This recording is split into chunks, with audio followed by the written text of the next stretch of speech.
आज की कहानी है दो क्लासमेट्स की जो एक दूसरे को बिल्कुल पसंद नहीं करते थे, लेकिन हालातों ने उन्हें एक ऐसी जगह पर ला के रख दिया जहाँ पर सरवाइव करना भी बहुत मुश्किल था और वो महीनों तक एक आइलैंड पर एक दूसरे के साथ फंसे रहे। उसके बाद वो उस आइलैंड पर कैसे सरवाइव करते हैं और एक दूसरे के साथ किया कांड करते हैं, देखेंगे हम आज की इस पूरी कहानी में। सो हेलो दोस्तों, मेरा नाम है इशिता और आज की कहानी शुरू होती है हमें एमा नाम की एक खूबसूरत लड़की को दिखाते हुए जो सुबह जल्दी उठकर अपने स्कूल जाने के लिए तैयार होती है। एमा अपनी स्कूल में एक बहुत ही अच्छी और फेमस स्टूडेंट है जिसके बहुत सारे फ्रेंड्स हैं। दूसरी तरफ हम डीन को देखते हैं जो एमा की तुलना में बहुत ही आलसी लड़का है और वो सुबह लेट करके उठता है और सीधे बाथरूम में जाकर ब्रश करने के बाद तुरंत आकर वीडियो गेम खेलने बैठ जाता है। तो उसके पिता जैक उसे कहते हैं कि तुम स्कूल के लिए लेट हो जाओगे।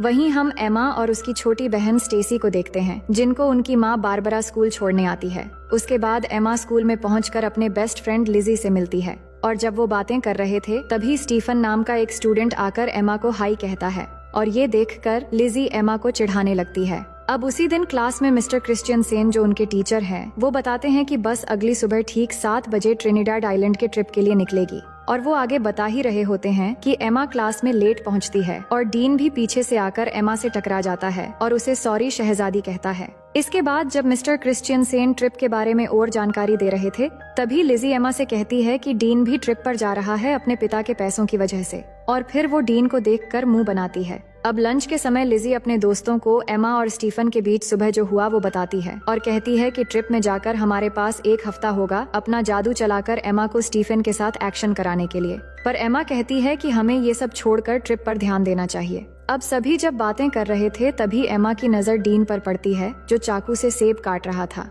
अब थोड़ी देर में मिस कोलियर जो एक टीचर है वो डीन के पास आकर उसे स्कूल में चाकू लेकर आने के लिए डांटती है और फिर उसे प्रिंसिपल के ऑफिस में ले जाती है। फिर लिजी अपने दोस्तों से कहती है कि एमा को डीन जैसे लड़कों के साथ नहीं रहना चाहिए जब स्कूल का एक हॉट लड़का एमा को पसंद करता है। अब अगले दिन सुबह एमा तैयार होती है ट्रिप के लिए और अपने माँ बारबरा और पिता फिल को थैंक यू कहती है उसे ट्रिप पर जाने देने के लिए। दूसरी तरफ डीन ट्रिप पर नहीं जाना चाहता तो उसके पिता जैक उसे कहते हैं कि उसके स्कूल के नियम को तोड़ने के बाद भी उन्होंने कितनी मेहनत की उसे ट्रिप पर जगह दिलाने के लिए, जिसके बाद वो जाने के लिए मान जाता है। अब आगे हम देखते हैं कि मिस्टर क्रिश्चियनसेन सबको बस में चढ़ने के लिए कहते हैं। अब बस में चढ़ते वक्त स्टीफन एमा से पूछता है कि कैसी हो एमा, जिससे लिजी एमा को फिर से चिढ़ाती है पर एमा उस पे ध्यान नहीं देती। अब कुछ समय के अंदर वो ट्रिनिडाड आइलैंड पहुंच जाते हैं और बस से उतरते समय मिस कोलियर सबसे कहती है कि सब कुछ देर पूल में एंजॉय कर सकते हैं पर डिनर से पहले सबको आ जाना है और अगले दिन से प्रोग्राम शुरू करेंगे।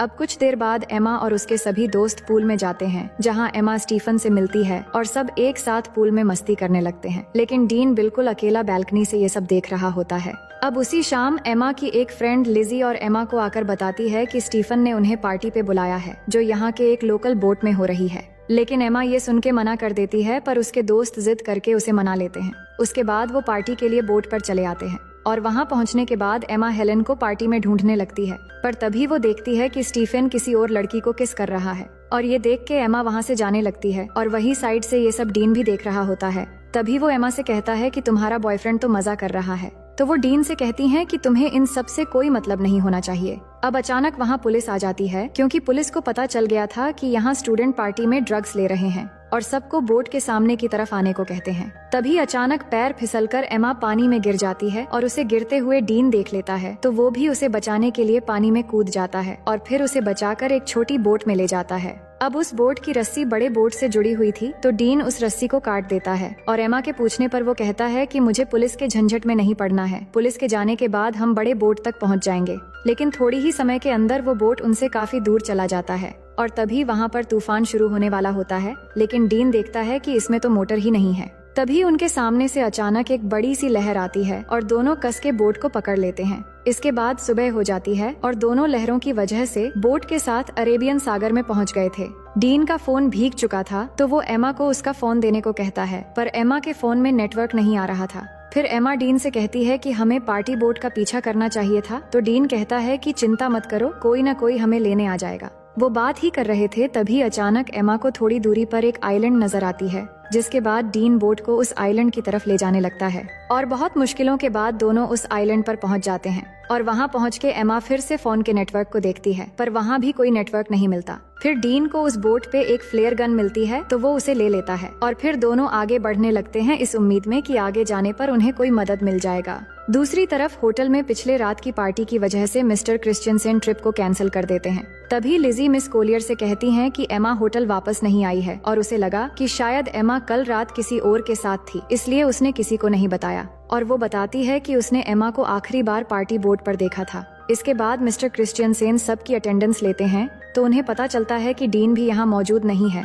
अब इससे इनको पता चल जाता है कि डीन और एमा दोनों ग्रुप से मिसिंग हैं। उसके बाद पुलिस आकर एमा के दोस्तों से पूछताछ करते हैं, तो मिस कोलियर पुलिस से पूछती है कि क्या उन्हें ढूंढने का कोई तरीका है। तो पुलिस कहते हैं कि ऐसे केस अक्सर होते रहते हैं, शायद वो खुद से ही वापस आ जाए, लेकिन अगर वो समुद्र में कहीं फंस गए हो तो दोनों को ढूंढना थोड़ा मुश्किल हो सकता है। और ये बात जब डीन के पिता को पता लगता है कि उनका बेटा खो गया है, तो ये सुनकर वो तुरंत स्कूल जाते हैं और वहाँ एमा की माँ बारबरा से मिलते हैं। और उसी समय फिल भी वहाँ आ जाता है और यहाँ सब परेशान होकर प्रिंसिपल से दोनों बच्चों के खोने के बारे में पूछने लगते हैं, पर प्रिंसिपल ठीक से कोई जवाब नहीं दे पाते, जिसके बाद वो तीनों वहाँ से चले जाते हैं। वहीं एमा और डीन आगे बढ़ रहे थे और कुछ दूर चलने के बाद उन्हें जंगल के अंदर एक खूबसूरत वाटरफॉल दिखाई देता है। डीन को ये बहुत अच्छा लगता है, तो वो एमा को उसका एक तस्वीर लेने के लिए कहता है, पर एमा उसे मना कर देती है। वो कहती है कि हम यहाँ फंसे हुए हैं और तुम्हें यहाँ अच्छा लग रहा है। मुझे इस ट्रिप में प्रोजेक्ट के लिए अच्छे मार्क चाहिए थे। मुझे आगे प्रिंसटन यूनिवर्सिटी में पढ़ना है। अगर हम जल्द से जल्द यहाँ से नहीं निकल पाए तो सब बर्बाद हो जाएगा।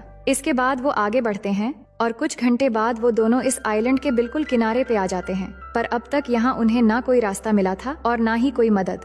ये देख के वो वापस बोट की तरफ जाने का सोचते हैं। उसके बाद वो दोनों वापस बोट की तरफ जाते हैं और जाकर देखते हैं कि किनारे में उनकी बोट नहीं है। समुद्र की लहर बोट को कहीं ले गया था और अब सिर्फ उन्हें वहाँ एक लाइफ जैकेट मिलता है। फिर आगे हम देखते हैं कि वो पूरा दिन चलते चलते थक चुके थे और सूरज भी डूब जाता है। इसके बाद डीन आग जलाता है और दोनों यहीं पर आज रात रुकने का फैसला करते हैं। डीन देखता है कि एमा को ठंड लग रही है, तो वो एमा को अपनी शर्ट उतार कर दे देता है। फिर दोनों बातें करने लगते हैं कि कल तक शायद हमारे पेरेंट्स हमें ढूंढ कर निकाल लेंगे। अब आगे हम देखते हैं कि सुबह हो जाती है और डीन जागकर देखता है कि एमा यहाँ नहीं है, तो वो उसे ढूंढते हुए जाकर देखता है कि एमा समुद्र के किनारे पर SOS लिख रही है। तो वो पूछता है कि तुम क्या कर रही हो, तो वो कहती है जान बचाने की कोशिश कर रही हूँ और हमें पीने के लिए पानी ढूंढना होगा। उसके बाद डीन स्विमिंग करने चला जाता है और एमा उसे देखने लगती है। दूसरी तरफ होटल में मिस्टर क्रिश्चियनसेन एमा और डीन के बारे में उनके पेरेंट्स को बताते हैं कि पुलिस उन्हें ढूंढ रहे हैं और पुलिस को एक छोटी बोट मिली है जिस पर शायद वो दोनों थे। फिर जैक कहते हैं कि अगर पुलिस कुछ कर नहीं पा रही है तो हम किसी प्राइवेट रेस्क्यू टीम को काम पर लगा सकते हैं, पर मिस्टर क्रिश्चियनसेन कहते हैं कि पुलिस अपना काम अच्छे से कर रही है और वो जल्द से जल्द बच्चों को ढूंढ निकाल लेंगे। वहीं हम देखते हैं कि एमा पीने के लिए पानी ले रही है, तभी उसे अजीब सा कुछ महसूस होने लगता है। उसे लग रहा होता है कि उसके आसपास कोई है और उसे देख रहा है, तो वो घबराकर वहाँ से चली आती है। इसके बाद दोनों मिलकर धूप से बचने के लिए पत्तों से एक छोटी सी झोपड़ी तैयार करते हैं और थोड़ी देर बाद एमा समुद्र के किनारे बड़ा करके SOS लिखती है ताकि रेस्क्यू टीम अगर यहाँ से गुजरे तो वो उन्हें मिल जाए। फिर दोनों को जो भी इस आइलैंड पे खाने लायक मिलता है वो ढूंढ के खाने लगते हैं और डीन को केले का एक पेड़ मिलता है, तो वो तोड़ के दोनों पेट भर के खाते हैं। अब इस आइलैंड में गर्मी बहुत होती है और एमा फुल पैंट नहीं पहन सकती और वो पैंटी पहनकर भी नहीं रह सकती, तो वो अपनी फुल पैंट को काट के शॉर्ट कर लेती है। इसके बाद एमा देखती है कि डीन उस झोपड़ी में आकर सो रहा है, तो वो भी उसके पास आकर सो जाती है। तभी अचानक डीन एमा की तरफ मुड़ता है और उस पर हाथ रख देता है, पर एमा को ये अच्छा लगता है और वो कुछ नहीं कहती। फिर अगले दिन जब एमा वाटरफॉल में नहा रही होती है, तब डीन आकर उससे सनस्क्रीन मांगता है, तो एमा डीन को कहती है कि मैं यहाँ नहा रही हूँ, तुम दूसरी तरफ जाओ। तो डीन कहता है कि तुम ही ने तो मुझे यहाँ पहरेदारी करने के लिए कहा है। ये सुन के एमा कहती है कि इस आइलैंड में कोई और भी है, इसलिए मैंने कहा था। उधर होटल में बारबरा एमा को लेकर बहुत परेशान थी और न्यूज में ये बताया जा रहा था कि एमा और डीन के गायब होने की केस अब ऑफिशियल हो गई है और अब पुलिस को लगता है कि वो दोनों मर चुके हैं और अब वो उनकी लाश ढूंढ रहे हैं। और फिल तैयार हो रहा था घर जाने के लिए, क्योंकि एमा की छोटी बहन स्टेसी घर में अकेली है, पर बारबरा अभी भी घबराई हुई है। तो फिल बारबरा से कहता है कि एमा मिल जाएगी और ये कह के वो उसे गले लगा लेता है। जिसके बाद अगले दिन जैक बारबरा के साथ हेलीकॉप्टर लेकर एमा और डीन को ढूंढने निकल पड़ता है और वही आइलैंड में थोड़ी देर के बाद रात होने वाली है। और एमा डीन को बता रही होती है कि वो अपने परिवार को बहुत याद कर रही है। तभी डीन को वहाँ पर किसी इंसान की खोपड़ी मिलती है, तो एमा उसे देखकर बहुत डर जाती है और कहती है कि ये भी हमारी तरह शायद यहाँ फंस गया होगा और इसकी ये हालत हो गई और अब हमारी हालत भी शायद इसी के जैसा हो जाएगा। पर डीन उसे कहता है कि ये शायद कोई मछुआरा या फिर कोई स्मगलर होगा जो यहाँ आकर मर गया था, लेकिन हमारे पीछे हमारे पेरेंट्स हैं और हम यहाँ अकेले नहीं हैं। और उसे विश्वास दिलाता है कि अगर हम एक दूसरे के साथ ऐसे ही देते रहेंगे तो हम यहाँ कभी नहीं मरेंगे और एक दिन हम जरूर घर वापस जाएंगे। और ये कहने के बाद वो एमा को किस करने लगता है। एमा पहली बार किसी को किस कर रही थी और उसे अच्छा भी लग रहा था और अब रात भी हो गई थी। फिर क्या होना था, डीन सारी हदें तोड़ देता है और आइलैंड में एक तूफान आता है और इस तूफान को एमा पहली बार एंजॉय करके बहुत खुश थी। फिर सुबह होने के बाद एमा जाग कर देखती है कि डीन यहाँ नहीं है, तो वो डीन को पुकारने लगती है पर वो उसे नहीं मिल रहा था। तो एमा बहुत घबरा जाती है और उसे ढूंढने के लिए जंगल में चली जाती है और थोड़ी दूर आगे जाकर वो देखती है कि डीन एक गड्ढा खोद रहा है। तो एमा को समझ नहीं आ रहा था कि डीन ये क्यों कर रहा है। तभी अचानक एमा गिर जाती है और उसे घुटने पर चोट लग जाती है, जिसके बाद डीन तुरंत उसकी चोट को ठीक करने लगता है और उसे कहता है कि तुम्हें कुछ नहीं होगा। फिर वो दोनों वाटरफॉल में नहाने लगते हैं और यहाँ डीन एमा को बताता है कि उसकी माँ एक कार एक्सीडेंट में मर गई थी और एमा उसकी बातों को अच्छे से सुनने लगती है। फिर थोड़ी देर बाद वहाँ बारिश होने लगती है और डीन उसमें मस्ती करने लगता है और एमा उसे देखकर खुश हो रही होती है, जिसके बाद दोनों बारिश में डांस करने लगते हैं और डीन एमा की बालों में एक फूल लगा देता है। अब एमा डीन से कहती है कि मुझे फिर से तूफान के मजे लेने हैं। फिर डीन एक बार फिर से तूफान लाने की तैयारी शुरू कर देता है। वहीं अब न्यूज में बताया जाता है कि एमा और डीन के लापता होने की 1 महीना गुजर चुका है और पुलिस को लगता है वो अब जिंदा नहीं रहे, इसलिए पुलिस ने उन्हें ऑफिशियली ढूंढना बंद कर दिया है। पर एमा के दोस्त को अभी भी लग रहा है कि एमा और डीन अभी भी जिंदा है और बारबरा को भी वैसा ही लगता है और वो जैक के साथ हेलीकॉप्टर लेके अपनी बेटी एमा को ढूंढने फिर से चली जाती है और उन दोनों को अच्छे से ढूंढने के लिए सबको पर्ची बांट रहे होते हैं, जिन पे एमा और डीन के बारे में जानकारी दी हुई थी। ये सब कुछ करने के बाद जैक बारबरा से कहता है कि उन्होंने सब करके देख लिया, पर फिर भी एमा और डीन नहीं मिल रहे हैं। अब शायद घर वापस लौट जाना चाहिए। ये सुनकर बारबरा उदास हो जाती है और घर चली जाती है। दूसरी तरफ डीन एमा को हरी रोशनी के बारे में बता रहा होता है, जिसके बारे में उसकी माँ ने उसे बताया था और वो बताता है कि वो रोशनी सूरज के डूबते समय दिखती है, पर डीन ने उस रोशनी को आज तक कभी नहीं देखा है। अब यहाँ उन्हें कुछ और हफ्ते बीत जाते हैं और दोनों आइलैंड के खूबसूरत एनवायरनमेंट के मजे लेने लगते हैं। वो समुद्र में नहाते हैं और बहुत मजे करते हैं और ऐसे ही वो एक दूसरे के बहुत करीब आ जाते हैं और जब भी उनका मन करता है तो वो तूफान और भूकंप के मजे लेते रहते थे। अब ये सब कुछ होने के बाद एमा डीन से पूछती है कि तुमने पहली बार कैसे किया था और वो कौन थी। तो डीन बताता है कि जब मैं स्कूल में था तब मेरा एक दोस्त थी जो मुझसे उम्र में बड़ी थी। अब डीन जानता था कि एमा की ये सब कुछ पहली बार थी, तो वो पूछता है तुम्हें कैसा लगा। तो वो बताती है कि अच्छा था, लेकिन तूफान की वजह से गलत जगहों पर रेत चली गई। इसके बाद एमा कहती है कि मुझे और एक्सपीरियंस करनी है, तो डीन कहता है कि ठीक है। अब आगे हम देखते हैं कि दोनों जंगल में जाते हैं कुछ फल लाने के लिए